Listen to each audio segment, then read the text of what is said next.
오늘은 월 넷째 주이기 때문에 우리가 서신서인 이 갈라디아서의 말씀을 또 함께 나누도록 하겠습니다. 갈라디아에 바울을 통해서 복음이 전해진 후에 예루살렘에서 내려온 형제들이 할례를 받아야만 구원을 받을 수 있다, 이렇게 전한 것에 대해서 바울은 다른 복음은 없습니다, 이렇게 전했습니다. 그러면서 자신이 전하는 복음이야말로 사람의 사상이나 또는 이념 또는 조직이나 단체의 신념 등이 포함되지 않은 오직 예수 그리스도의 계시로 말미암은 참 복음이라는 것을 전했습니다. 그는 이후에 아라비아로 갔다가 다시 다메섹으로 돌아가는 그런 여정을 택하였습니다. 자, 그리고 오늘 우리가 읽은 말씀 18절 말씀을 보면 그 후 3년 만에 그가 게바를 방문하려고 예루살렘에 올라가서 그와 함께 15일을 머물렀다, 이렇게 전하고 있습니다. 여기서 말하고 있는 이 게바, 바로 베드로를 말하고 있습니다. 게바라고 하는 이름은 이제 히브리식 이름으로 원래는 이게 아람어이고, 또 베드로는 헬라식 이름으로 이 게바 또는 베드로 모두 다 반석을 의미합니다. 갈라디아서 전체에서 이 게바와 이 베드로라고 하는 이름이 9차례가 등장을 하고 있습니다. 그 중에서 게바는 7차례, 베드로는 2차례가 기록이 되고 있습니다. 다시 말해서 바울은 이 게바라고 하는 이름을 더 많이 사용하고 있다는 것입니다. 이 갈라디아서라고 하는 이 책이 헬라 지역에 전해진 책이죠. 그런데 이 갈라디아, 이 헬라 지역에 보내진 서신인데도 불구하고 여기서 이 아람어로 게바라고 하는 이름을 사용했다고 하는 것은 그 지역에서도 이 게바라고 하는 이 아람어 이름이 많이 알려졌다는 것을 우리가 유추해 볼 수 있습니다. 그럼에도 불구하고 헬라 지역에서 통용되고 있는 베드로라고 하는 이름보다 이 히브리식 이름인 게바라는 이름을 사용한 것은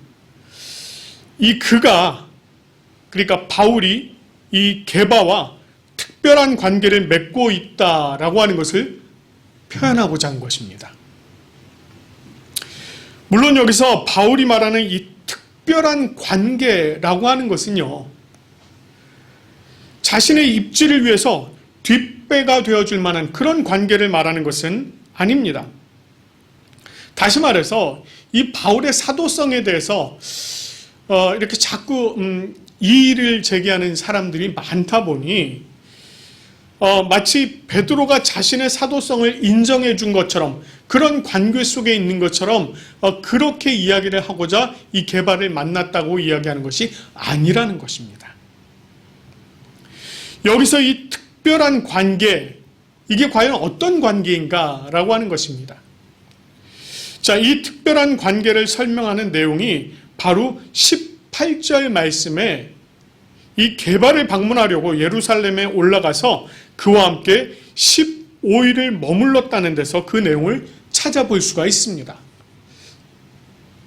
자, 그리고 그 내용을 조금 보다 더 확실하게 하기 위해서 이 내용을 잘 전하고 있는 사도행전 9장 26절부터 30절의 말씀을 함께 좀 생각을 해보고자 합니다. 사도행전 9장 26절 말씀을 보면은요, 사도 바울, 즉 바울이 예루살렘에 가서 제자들을 사귀고자 하였습니다.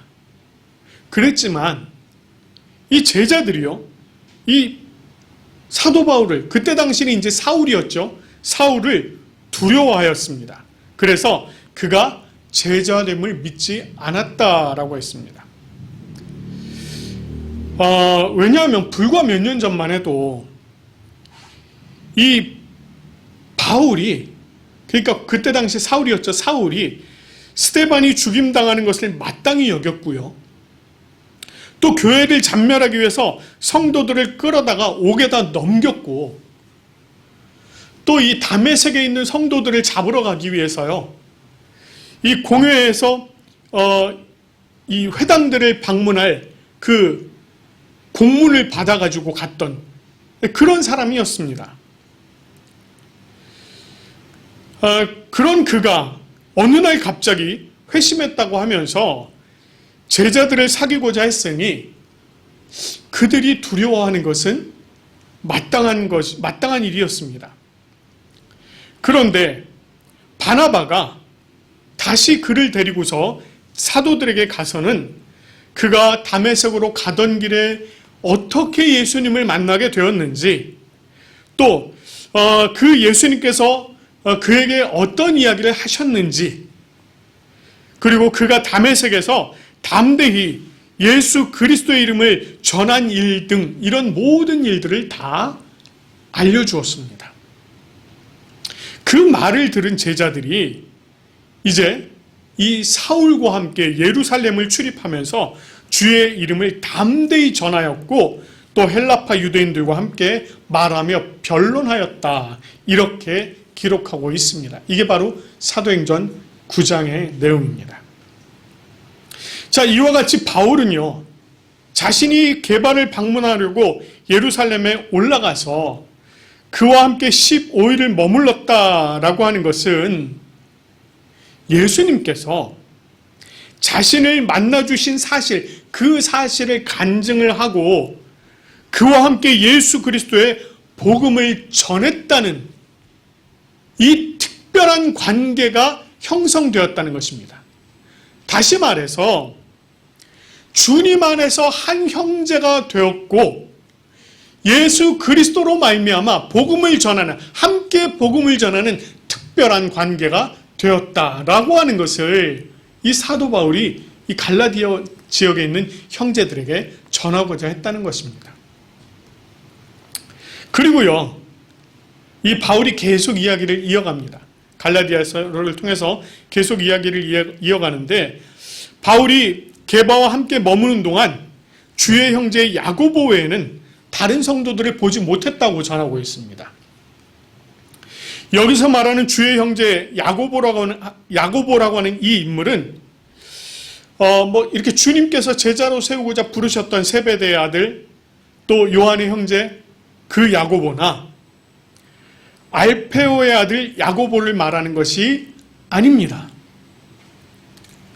자, 여기서 말하고 있는 주의 형제 야고보라고 하는 이 야고보는 마가복음 6장 3절에 등장하는 말 그대로 예수님의 형제, 즉 요셉과 마리아를 통해서 태어난 예수님의 형제 야고보를 이야기하고 있습니다. 예수님께서 공생애를 보내시는 동안에 이 야고보를 위시한 주의 형제들은요, 예수님의 메시아됨을 믿지 않았습니다. 그랬던 야고보가 예수님께서 십자가에 돌아가셨다가 부활하신 후에 그 예수님을 만나요. 그리고 마가의 다락방에서 오순절에 성령이 임하는 사건, 그 사건을 통해서 이 야고보가 예수 그리스도를 전하는 자로 완전히 인생이 뒤바뀌어 버립니다. 바로 그 야고보를 만났다고 하는 것입니다. 물론 여기서 이 야고보를 만난 사실을 전한 이유는 이 바울이 야고보를 만나서 자신의 사도성을 인정받았다라고 하는 그런 의미로 쓴 것이 역시 아닙니다. 왜냐하면 예수님의 형제인 야고보는 그분 자체가 사도가 아니었어요. 그랬기 때문에 그가 바울의 사도성을 인정했느냐 인정 안 했느냐가 무의미합니다. 그러나 이 바울과 야고보 사이에는 아주 묘한 공통점이 있습니다. 자, 그 공통점이 어떤 공통점인가? 첫 번째, 두 사람 모두 다요. 야고보도 그렇고 바울도 그렇고 두 사람 모두 다 예수님이 공생의 기간에는 예수님이 메시아라고 하는 사실을 믿지 않았습니다. 자, 둘째로는 부활하신 예수님을 만났다는 거예요. 물론 야고보는 예수님께서 승천하시기 전에 만났습니다. 그러나 바울은 예수님께서 승천하신 후에 예수님을 만났습니다. 차이는 있습니다만 이 두 사람이 모두 다 부활하신 예수님을 만났다는 것입니다.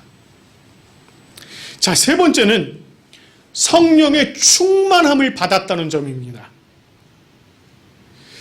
야고보는 오순절에 마가의 다락방에서 성령의 충만함을 받은 반면에 이 바울은 다메섹에서 아나니아가 안수할 때 그때 성령 충만하게 되었습니다. 결국 이 내용들을 통해서 바울 자신은 사람이 아니라 예수 그리스도께서 직접 택하신 종이었다라고 하는 것을 한 번 더 강조를 하고는 있습니다. 자, 그리고 바울은 자신이 이와 같은 일들을 모두 편지에 쓰는 것은 하나님 앞에 거짓말이 아니다 이렇게 이야기를 하고 있습니다. 여기서 이 거짓말이 아니다라고 하는 말은요, 이런 이야기예요.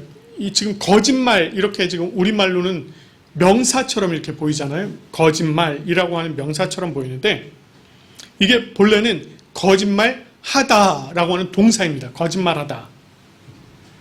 그런데 이 말에는요, 정말 속이고자 하는 의도로 거짓말을 하다라고 하는 그런 의미가 담겨져 있습니다.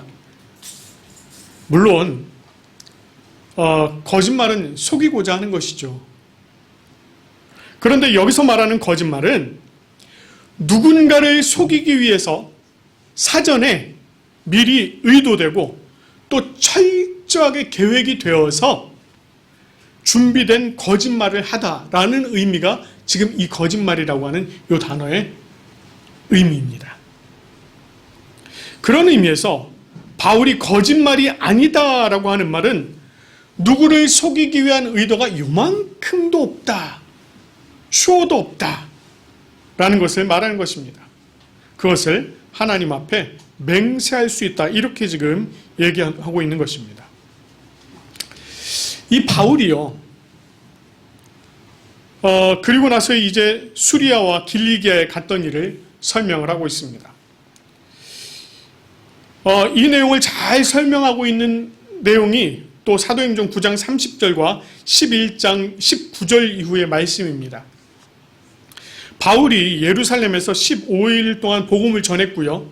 또 헬라파 유대인들과 함께 변론하면서 그 사람들이 헬라파 유대인들과 변론을 하게 되니 이 정말 경건하다고 하는 이 헬라파 유대인들이 이 바울을 죽이고자 하였습니다. 이것에 대해서 형제들이 그것을 알고 바울을 길리기아에 있는 그의 땅 다소로 보냅니다. 한편 스데반의 일로 흩어졌던 자들이 베니게와 구브로의 수리아 안디옥에 이르러서 유대인들에게 복음을 전했고 또 그 중에 구브로와 구레네 사람 몇 사람이 수리아 안디옥에 이르러서 헬라인에게도 복음을 전하였습니다. 그런데 그곳에서 복음을 받아들이고 주님께 돌아온 사람들이 많았다는 것을 예루살렘 교회가 듣게 됩니다. 그래서 수리아 안디옥에 지금 헬라인으로서 그리스도를 믿는 사람들이 많아졌으니 그곳에 우리가 사역자를 보냅시다 해서 보낸 사람이 바로 바나바입니다. 바나바를 수리아 안디옥으로 보냅니다. 자, 수리아 안디옥에서 이렇게 사역을 하던 이 바나바가 힘이 붙이게 되니 동역자를 찾게 되는데 그가 바로 사울을 찾게 되는 거예요. 그래서 바나바가 사울의 고향 다소에 가서는 그 사울을 데리고 옵니다. 이 안디옥으로 데리고 옵니다. 그리고 그곳에서 함께 사역을 하게 됩니다. 그가 이처럼 바울이 수리아와 길리기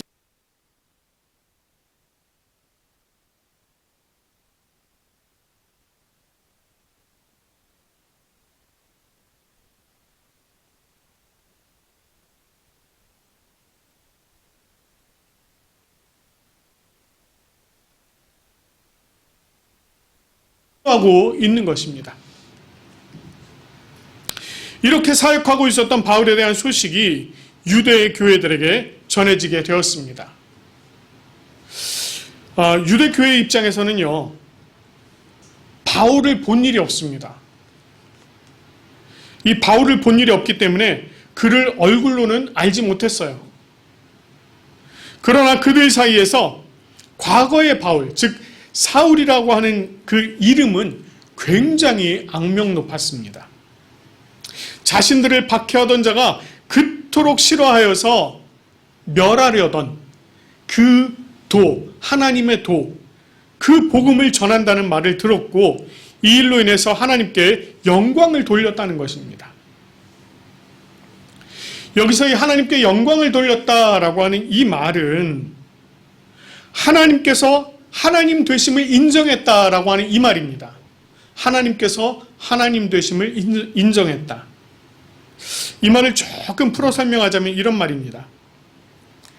오직 하나님 아니면은 이루어질 수 없는 일, 그 일을 하나님께서 이루심으로 말미암아서 자신이 하나님됨을 보여주셨고 또 그것을 경험한 사람들이 하나님께 찬양을 올려드렸다. 이런 의미입니다. 즉 유대 교회는 이 악명 높았던 사울이 복음으로 변화되어서 복음을 전하는 것은 오직 하나님만 하실 수 있는 일이다. 이렇게 인식했다는 것입니다. 자, 이상의 내용들을요, 바울이 갈라디아 교회에 전한 것은 자신의 사도성에 대한 변론의 의미도 있습니다. 그러나 그것보다 더 근본적으로 그가 전하고자 했던 것은 바로 복음의 능력이었습니다.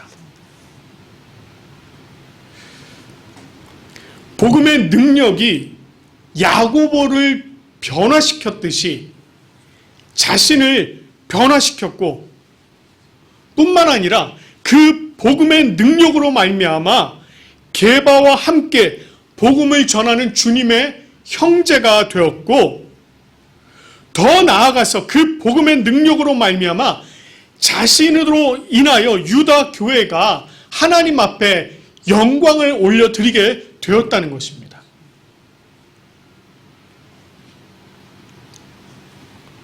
이게 바로 복음의 능력이라는 것입니다. 한 사람을 변화시키는, 완전히 변화시켜서 전혀 새로운 사람을 만드는 이것이 바로 복음의 능력이라는 것입니다. 이렇게 복음의 능력으로 한 사람의 인생이 변화되는 일들, 사도 바울에게만 있었던 일은 아닙니다. 우리 한국에도요, 이런 일이 있었습니다. 구한말에요, 황해도 안악이라고 하는 곳에 아주 악명 높은 깡패간 사람이 있었습니다. 이 사람 얼마나 악명이 높았는지 사람들이 아주 혀를 내둘렀다고 합니다. 술집에 가서 술을 거하게 마시고요, 돈 내라고 하면 술상을 뒤엎어버리고 그 가게를 아예 싹, 소위 쑥대밭이라고 하죠. 다 뒤집어서 쑥대밭을 만들었다고 합니다. 길거리에서 지나가는 사람들을 보면은요, 때리고 돈 빼앗고 이런 일들이 부지기수였다고 합니다. 사람들은 행여나 길에서 그 깡패를 만날까 노심초사했고요. 얼마나 불안했는지 이 사람들이요, 집 밖을 나갈 때마다 이 깡패 좀 만나지 않게 해달라고 빌고 나갔다고 할 정도로 그런 인물이었다고 합니다. 그런데 어느 날 사람들에게 부고장이 날라들어요. 이 깡패가 죽었다는 겁니다. 사람들이 너무너무 기뻐했다고 해요. 그렇게 괴롭히고 아주 그냥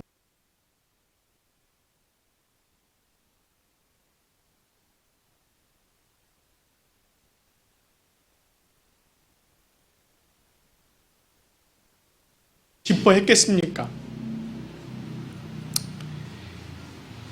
그 사람들이 굉장히 좋아했는데 어느 날 이 깡패가 다시 나타난 겁니다.